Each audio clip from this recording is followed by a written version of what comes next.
নমস্কার, সুভদ্রা রান্নাঘরে আমার সকল দর্শক বন্ধুকে জানাই স্বাগত। আমি শিউলি। দেখো, আজকে এগুলো কিন্তু রুই মাছের পেটি।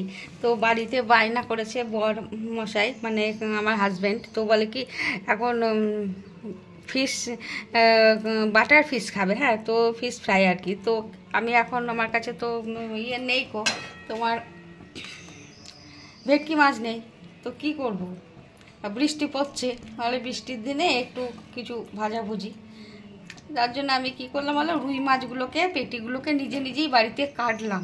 কেটে এই দেখো বের করে কেটে ফ্রিজ থেকে বের করে কেটে নিলাম নিজে কেটে নিয়ে একটুখানি হালকা করে আমি একটু সিদ্ধ করে নেব লবণ জল দিয়ে।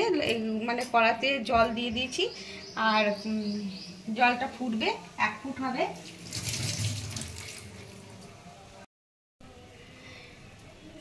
একটুখানি লবণ দিয়ে দিচ্ছি, দিয়ে একবার ফুটে যাবে, হালকা করে আমি ফুটিয়ে একটু সিদ্ধ করে নেব। তারপরে তোমাদের দেখাবো আমি কি করব। দেখো, আমি মাছগুলো সিদ্ধ করে ঠান্ডা করে নিয়েছি। এবারে কি করব বলো তো, এবারে যেহেতু রুই মাছ, একটু ওই যে চামড়াটা আছে না, ওপরে চামড়াটা একটু ফেলে দেবো, আর একটু কাঁটাটা আমি যতটা পারবো কাঁটাটা একটু ছাড়িয়ে নেবো, যেন মুখে খাওয়ার সময় একটু কাঁটাটা পড়লে তো একটু অসুবিধা হবে। সেই জন্য কাঁটাটা একটু হাতে করে আস্তে করে দেখো, পেটি তো কাঁটাগুলো ছেড়ে চলে আসবে। এই যে খুব ইজি, মানে ভাবেই ছেড়ে আসবে। ওই মাছের কাঁটাগুলো একটু করে ছাড়িয়ে নেব, ব্যাস। এই মাছের কাঁটাটা আমার ছাড়ানো হয়ে গেল। এইভাবে যেহেতু আমি নিজে ছুরি দিয়ে কেটেছি, তো তার জন্য আর কি খুব একটা সমান হয়নি। ফ্রিজে ছিল ঠান্ডা মাছ, তার ওপর এইভাবে আমি সমস্ত মাছের কাঁটাগুলো ছাড়িয়ে রেডি করে নিই। এই দেখো আমি কিছু এই পুদিনা পাতা নিয়েছি, আমার গাছের পুদিনা পাতাগুলো কিন্তু, আর কিছু ধনে পাতা, আর এইটা 1 টুকরো আদা নিয়েছি, আর এটা রসুনের পেস্ট আমার বানানোই ছিল এগুলো। এবার আর এই যে 2টো কাঁচা লঙ্কা, এগুলো দিয়ে আমি একসাথে পেস্ট করে নিয়ে আসি। এবার মাছগুলো গায়ে আমি একটু করে লবণ দিয়ে দিচ্ছি, অল্প করে লবণ দিয়ে দিলাম পরিমাণ মতো। এটা হচ্ছে ব্ল্যাক পেপার, গোলমরিচের গুঁড়ো দিয়ে দিচ্ছি, লেবুর রস, পাতিলেবুর রস দিয়ে দিলাম, আর যে পেস্টটা বানালাম ধনে পাতা আর পুদিনা পাতা, কাঁচা লঙ্কা আর আদা, আর তোমার ওই যে আদা রসুন,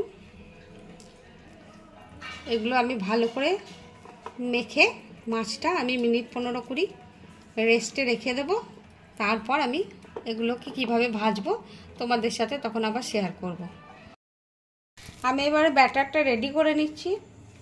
তার জন্য দেখো ময়দা দিলাম 1 চামচ, 1.5 চামচ মতো ময়দা দিলাম, আর 1 চামচ কর্নফ্লাওয়ার দিলাম, স্বাদ অনুযায়ী লবণ দিয়ে দিলাম একটু পরিমাণ মতো, আর 2-4টে চিনির দানা আমি দিয়েই থাকি সবেতে, তো এক্ষেত্রেও তাই, অন্যতা কিছু হলো না। আর তোমার এবারে আমি একটা ডিমকে ফেটিয়ে নেব, ভেঙে ওর মধ্যে দেব। যতটা পারবো সাদাটা দেওয়ার চেষ্টা করব, হলুদটা দেব না। আর একটু আমি বাটার দিয়ে দিচ্ছি, বাটারটা আমি গালিয়ে নিয়েছি। এবারে আমি এগুলোকে একসাথে সুন্দর করে মেখে নেব। ব্যাটারটা খুব সুন্দর করে গোলা হয়ে গেছে, রেডি হয়ে গেছে। এবারে আমি মাছগুলোকে ডোবাবো, ডুবিয়ে তেলে ভাজবো। কড়াতে আমি তেল দিয়ে দিয়েছি, কড়া বসিয়ে তেল গরমও হয়ে গেছে। এবার আমি একটা করে মাছগুলো ছাড়ছি।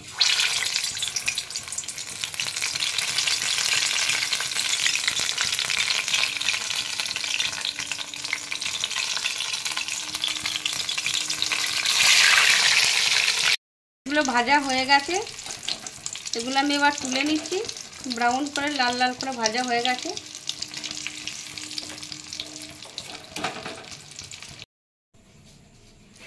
আমার ফিশ বাটার ফ্রাই রেডি এবং সার্ভ করে দিয়েছি। তোমরা এভাবে অবশ্যই একবার বানাবে।